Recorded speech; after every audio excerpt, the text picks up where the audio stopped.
If we want to live well, both externally and internally, how well we live here simply depends on how well we manage our surroundings and how well we manage ourselves. Fundamentally, life is management. If you don't know how to maintain your body, your mind, your emotion, your situations, your life in general, your home, your communities, nations and the world, the quality of our life is just how well we manage things with ourselves. But generally, we are thinking of management, we are applying ourselves to management only in terms of business management or industry management, or generally we are talking management only with economic situations, not life as a whole. In many ways, it's unfortunate that today the most predominant factor that rules the planet has become economics. The other aspects of life have been totally pushed to the corner. When economics is the only thing that we are thinking about, we will tend to become very gross and unhappy in so many ways. What I see is, we are conducting various levels of programs to very top-level executives in some big corporations in the world, major corporations in the world. What I see is people who have failed in their lives, they're suffering their failure. People who have succeeded in their life, they're suffering their success. If you suffer your failure, it's okay, because failure comes easy. If you suffer your success, that is tragedy, because success doesn't come easy. So something that you worked for, something that you always longed for, something that you wanted to create in your life, when it happens, if you start suffering that, that's real tragedy of life. But a large number of successful people on the planet are suffering their success. When I say suffering their success, if you look at people, look at yourself and say, you're still young people, most of you. When you're 5 years of age, how happy you were, and today how happy you are. If we make a chart out of it, a graph out of it, is it moving upward or downward? In 24 hours time, how many moments are you really happy? If you look at this, is it going up or down? Down. So that means you're a bad manager, because after all, everything that you did in your life is in pursuit of happiness, isn't it? All that you're doing in your life, you're doing it because you believe that is your happiness. You educate yourself, you pursue careers, you build families, you run after your ambitions. So many things you do because somewhere you believe fulfilling those things will bring you happiness. After doing all that, if happiness is not multiplying, it is going down, that means you are a bad manager of yourself. Anybody who does not know how to manage his own body, his own mind, his own emotion and his energies, if he is managing outside situations, he is only managing them by accident, not by intent the way he wants it. Because if you do not know how to manage your mind, how to manage your energies, how to manage your interiority, managing the outside is bound to be accidental. When you manage situations by accident, you exist as an accident. When you exist as an accident, you are a potential calamity. When you exist as a potential calamity, being anxious all the time becomes a natural part of life. Anywhere you go today, people are talking stress management. I could not understand why anybody wants to manage his stress. I can understand you want to manage your business, your finance, your family, your property, whatever. But why would you want to manage stress? It took me a while to understand these people have come to the conclusion that there is no other way to live. Somehow people have come to the conclusion that if you do things in the world, you're bound to be stressful. One is not stressful because of what they're doing. One is stressful because he's a bad manager of himself. He doesn't know how to manage his own systems. That is why he's stressful. It is not the nature of the job which makes one stressful. You ask a chaparasi, he is also stressful. You ask the top executive, he is also stressful. Everybody believes their job is stressful. No job is stressful. If you have no control over your own systems, you will be stressful. Whether you do something or you don't do anything, isn't it so? See, fundamentally management means we want to decide the course of our destiny. That's management, isn't it? We don't want to live here by accident. We want to take our lives where we want to go. That's management, isn't it so? If you're managing by accident, you are not a manager. Without you, things will run better. So once you say I'm a manager, that means somewhere you have decided that you want to go in a particular way. you want to have a certain kind of situation, both inward and outward. So everybody is a manager in his own capacity, but in different levels and different types. Whether you manage a kitchen where you cook for 4 people, or you manage a large industry where 10,000 people work, fundamentally, if you want to have a good kitchen or a good industry, you must be a good manager of that situation, isn't it? So whether you're managing a little kitchen or a large industry, if you want to manage outside situations, generally you will have to manage material and people around you. If you have to manage 10 people or 10,000 people around you, you have to manage 10 minds or 10,000 minds around you. But if you have no management over your own mind, you managing 10,000 minds is going to be a disaster. In the process of doing something, if we are destroying human beings, which is happening right now, in the process of managing a situation, the man is broken, then this kind of management is no good, because after all, every management that we do is only for human well-being. If we are doing management for human well-being, in the process of doing something, in the process of managing situations, it is not only about producing something or making profit. Human beings should rise to their full potential. If we manage a situation properly, in simple process of working, you and the people who are working with you should be able to raise to their full potential. When I say rising to full potential, not just work potential, but as human beings, they must be able to rise to their full potential. If people work together, then people should be able to rise to the peak of their love, peace, compassion within themselves. If this doesn't happen, then it's bad management, because all management, the basic intent is human well-being. If that is not happening, you're just producing something, you're making little profit, but human beings are getting broken in the process. It doesn't mean anything. So if this kind of management has to happen, that just in managing a business, you find people around you raised to their peak, then you have to spend a certain amount of time in focusing on your inner management. If this doesn't happen, you will only manage situations by accident. A lot of people have understood management as a way of throwing their weight around. Can I tell you a joke? Are you okay? On a certain day, a lion was really feeling great within himself. He just was walking and a little rabbit was going, he caught him and roared at him, "Who is the king of the jungle?" The little rabbit, terrified, said, You, of course you." He let him go, swaggered around a little bit. Then he found a fox, caught him. "Who is the king of the jungle?" "Oh my lord, it's you, of course, nobody else but you." Then he swaggered around a little bit, caught a few more animals. Everybody screamed out of fear, "You are the king of the jungle." Then he was in full swagger, like a manager, king of the jungle. Walked into a clearing in the jungle. There was a huge tusker standing. He went, stood in front of him and asked, "Who is the king of the jungle?" The tusker took his trunk, rolled him up, picked him up, twirled him around, smashed him to the ground. His back broke. Then the lion said, "You could have just told me." But the tusker said, "You see, I had to make my point." So, a lot of people generally are thinking management means just throwing their weight around. Throwing your weight around is not management. Any fool can do that. If you manage a situation, not just things happening there, people should feel elevated just being in that space. Otherwise, it is not management. Above all, if you go to a place and you manage a situation, you must feel wonderful being there. If that doesn't happen, you're not a good manager. So if this has to happen, you need an inner dimension. When I say inner dimension, what is inner dimension? When I say inner, I'm not just talking about the body or the mind, because both this body and mind you gathered from outside in certain ways, isn't it? For example, this physical body, when you were a child, this body was only this much. Now it's become this much. How did this happen?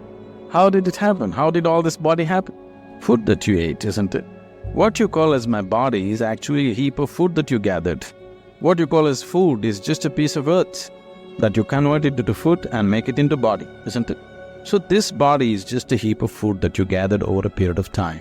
What you call as my mind is a heap of impressions that you gathered from outside.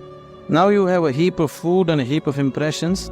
If this much gathering has to happen, something more than this must exist, isn't it?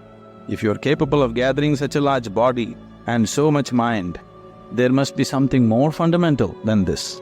But that never comes into your experience. You are just lost in these two heaps, trying to make some sense out of it. Now, as there is a science, as there is a management science for external well-being, there is a management for science for inner well-being.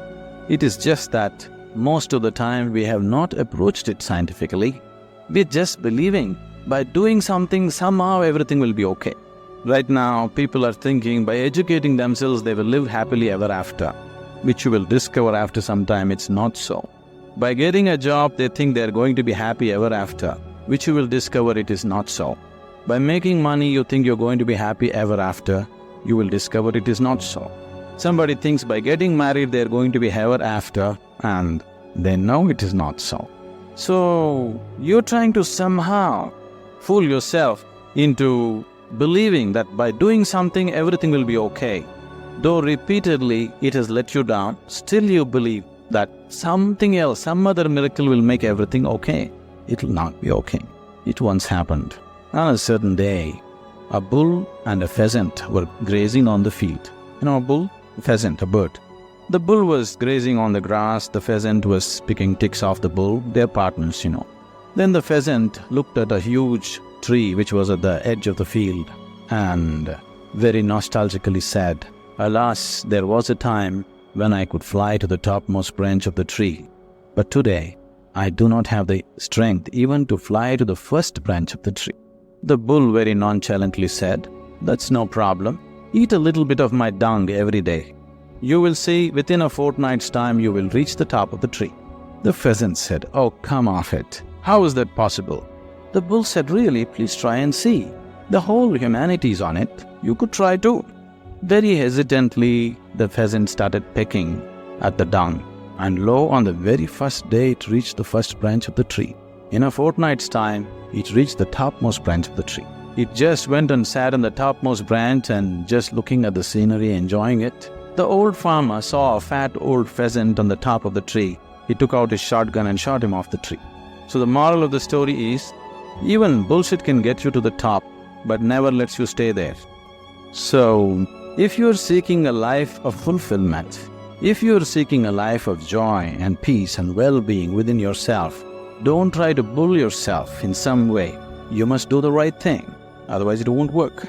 Now that you're managers, or to be managers, probably, definitely, I hope they have taught you that unless you do the right thing, it doesn't work with outside.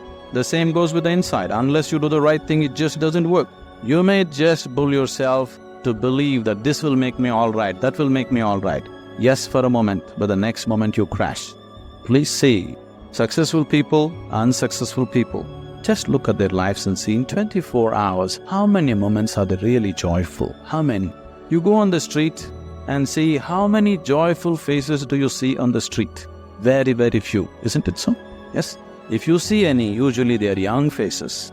Over 30 faces are all long faces. What's happened to them? For most of them, their lives have worked out far better than they ever imagined. If you look at yourself as a generation, never before another generation of people have been this comfortable and this well physically as you are right now. Isn't it so? We are the most comfortable generation. No other generation has known these kind of comforts and conveniences.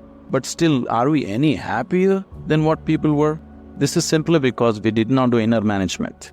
We just did external management, no inner management. In the process of creating what we want, the very source of our life, this planet, we're just destroying, isn't it?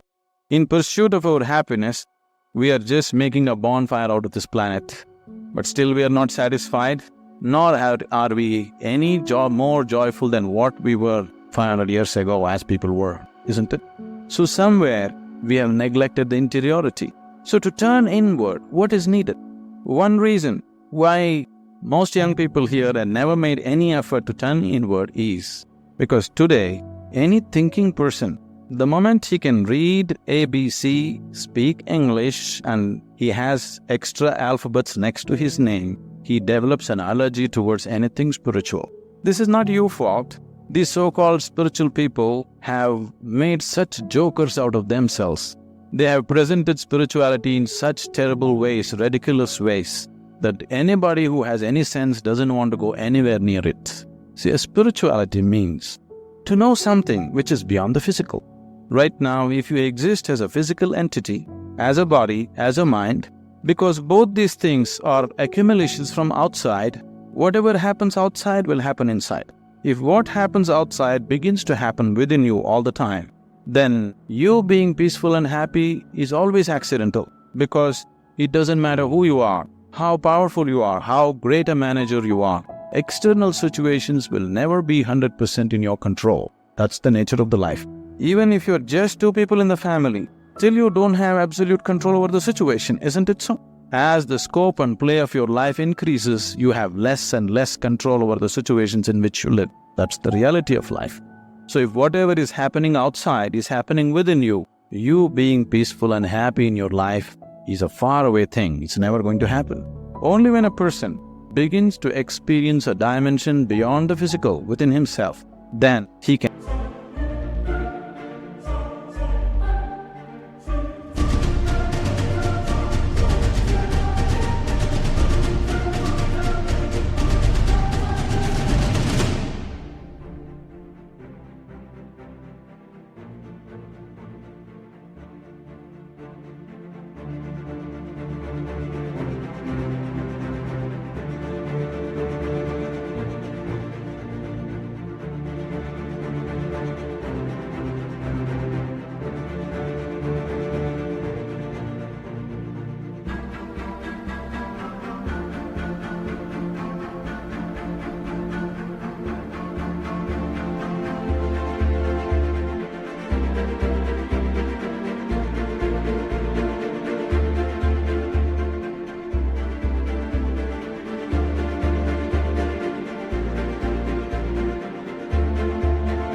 play with the physical world whichever way he wants. He can do the best that he can do with the outside world, but the interiority is undisturbed, always the way you want it. The outside world will not happen the way we want it 100%. At least the inner world should happen the way we want it, isn't it so? The outside will never happen 100% the way we want. That's the reality of life. But at least this one should happen the way we want it. If this is also not happening the way you want it, if your body, if your mind, if your emotions, if your energies are not functioning the way you want it, then this is the worst kind of slavery, because somebody else decides what should happen within you. If somebody else decides what should happen around you, that itself you call it slavery, isn't it so? Yes? Are we in talking terms or no? Oh, that's fine. If somebody decides what should happen around you, that itself you call as slavery. But if someone decides what should happen within you, is it not a more horrible way of being a slave? But please see, the whole world is in it. The only consolation is everybody is like this. Now that you're learning management as a science, I would like you to understand there is a whole science of inner management. If you don't learn that, you may manage businesses, you may manage industry, but still you will not live a life of fulfillment and well-being. If you want to live a life of fulfillment and well-being and offer the same to people around you, it's extremely important you know what it means to manage your interiority. Human lives becomes beautiful not because we do the right things. Human lives become beautiful because we put our heart into what we're doing. It doesn't matter what we're doing. Whether we're sweeping the floor or managing the country or what we're doing, if we are putting our heart into what we're doing, it's beautiful to be doing that activity. Now that you're stepping into the world, not that you don't know, but anyway, now you're stepping into the world in a different dimension than the way you have been till now. Once you step into the world, there's going to be a lot of filth. There is corruption, there is nonsense, there is so many things happening everywhere. There are some set of people, a certain set of people, who will develop an allergy for this filth. They can't stand it. They usually run to the Himalayas because they're allergic to filth. They can't take it. They want everything pure. But such a thing will not happen because the filth of the world has one way or the other has entered our minds. Whether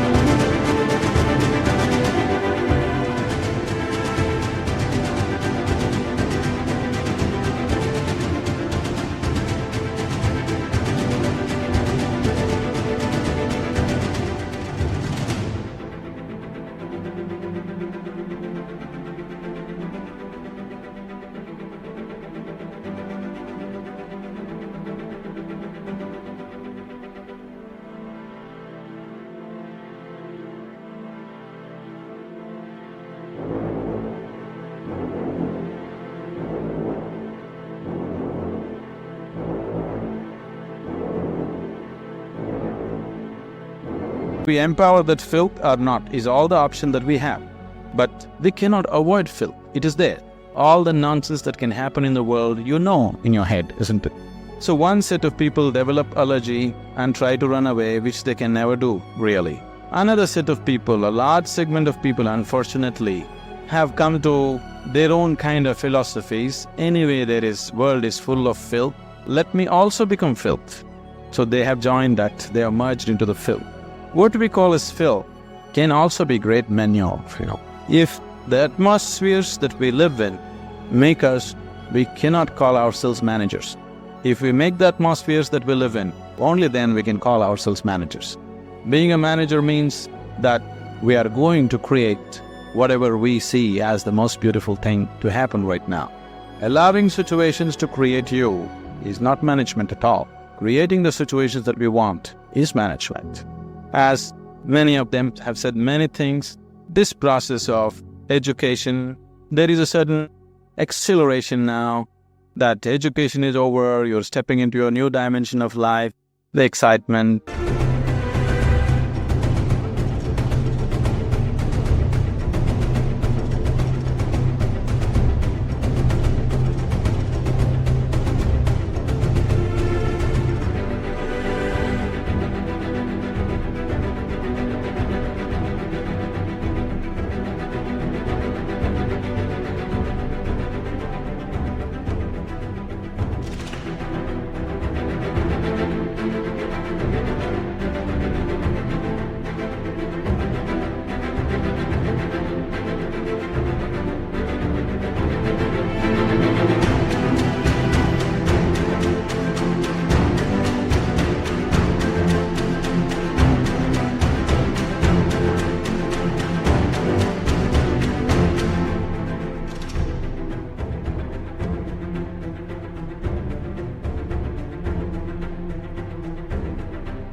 And, it's always beautiful to step into something new that you believe is going to be wonderful.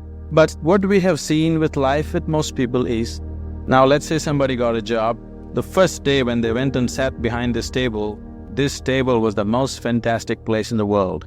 But within a few years, behind the same table, they're manufacturing blood pressure, diabetes, ulcers, and whatnot. This is not because there is something wrong with the jobs that we do. This is not because there is something wrong with the world that we live in. It is simply because we have not paid sufficient attention to ourselves. We have paid too much attention to what is outside. To succeed in the world, people are always thinking, great aspirations will make you successful. Aspiration is just an initial starting point. Just because you aspire for success, just because you aspire for prosperity, just because you aspire for well-being, it doesn't happen. Success, prosperity, well-being happens because you have made yourself capable of creating those things. Everybody aspires. Who is not aspiring for success in the world? Everybody is aspiring.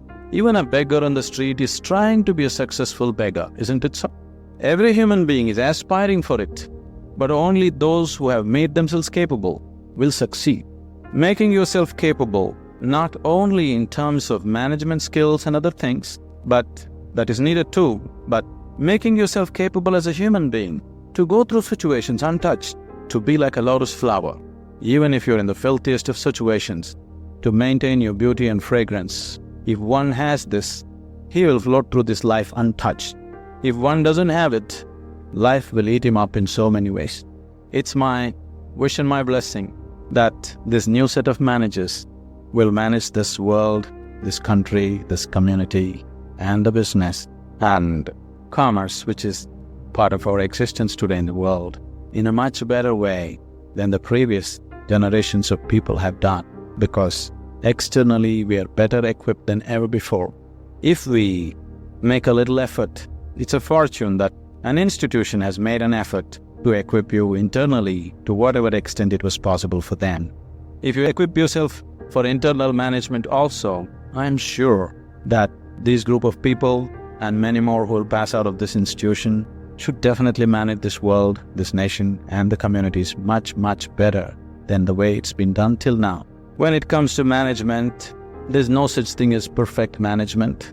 It is just that If people give themselves absolutely to what they're doing, things will happen. I know you need to learn about finance, this, that, banking, and those kind of things. But fundamentally, management is your ability to be capable of inspiring people to do their best. And that's all we can do. If everybody around us are doing their best, that's the best possible management that can happen. So this is not going to come with manipulation. This is only going to come with dedication. This is only going to come with love. This is only going to come because you are willing to give yourself 100% to the person who is next to you at that moment. Oh, is all this possible? Is it not all utopian? You think this is the reality in the corporate sector? It doesn't matter what kind of person you meet. If you just learn to touch the core of his humanity, then you see every human being is willing to do his best for you, always. If you just learn how to touch the very core of a human being who is around you right now, you will see everybody is willing to lay their lives down for you. Only if people around you love you and they want to do the best for you, you will not get ulcers doing management. If people around you are trying to pull you down, you will anyway get ulcers trying to manage situations. If you do not create the people who truly love us and wanting to give their best, then management is going to be a pain. Management is going to be a huge suffering. Only when people around us really want to do the best for you, only then management can happen wonderfully. It's my wish and my blessing that all of you turn out as truly great managers of yourself and the world around you. Our lives become beautiful not because of what we do. Our lives becomes beautiful simply because we have included everybody around us as a part of our dream of well-being.